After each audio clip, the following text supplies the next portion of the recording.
As we move into Egypt, I want to once again highlight just the story in a little bit greater detail. In the beginning, there was only noon, the boundless waters of chaos, darkness enveloped the depths, and silence reigned over the void. But from this formless expanse, there's a light, and this light begins to grow, and the primeval mound rose above the waters. And Atum, I am Atum, the self-created. From within myself I bring forth life. Alone I stood, yet held within me the seed of the cosmos. So here, with a breath, Atum exhaled Shu, the god of air. With a tear, he formed Tefnut, the goddess of moisture. And together, they ventured into the void, weaving this fabric of existence. And Shu whispering, I lift the sky, not away from the earth, Geb, so that life may flourish below.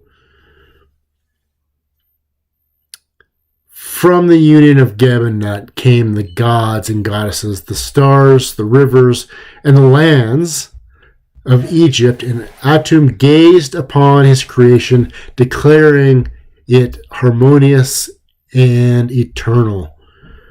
Ra, each dawn I rise anew, bringing light to the world and order to the cosmos. From chaos, life is reborn, and Ma'at prevails. Thus, from the waters of noon and the will of Atum, the world was born. The cycle began, unending and unbroken, a testament to the balance of life and death, chaos and order.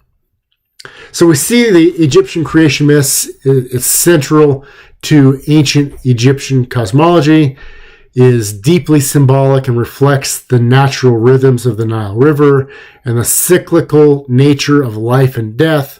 Unlike many creation myths centered on conflict, Egyptian narratives often emphasize emergence, balance, self-generation.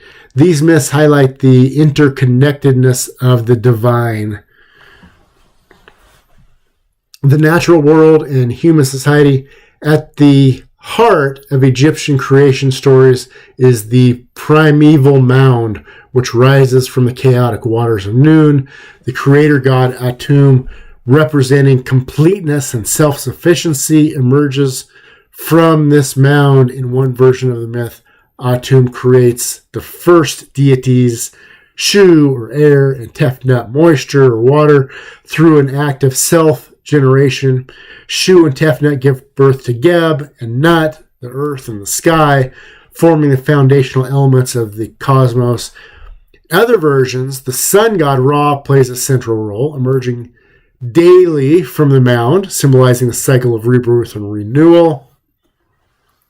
The Egyptian creation myth is not static, but reflects the diverse theological traditions of its cities and temples. In Memphis, the god Ptah is credited as the creator, shaping the world through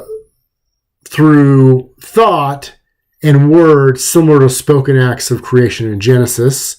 So you can see occasionally you get some similarities and overlap. In other places, 8 primordial deities representing chaos prepare the way for creation. And another 9 gods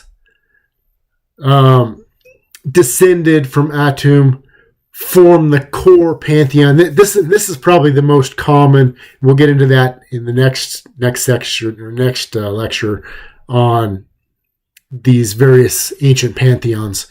So despite these variations, common themes of order, harmony, cyclical renewal, unifying Egyptian creation narratives.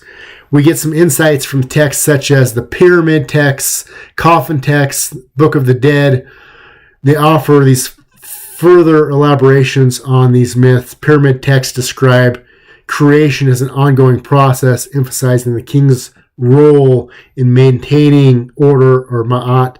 The coffin texts introduce personal and cosmic elements reflecting the integration of creation into individual spirituality. Together, these texts reveal worldview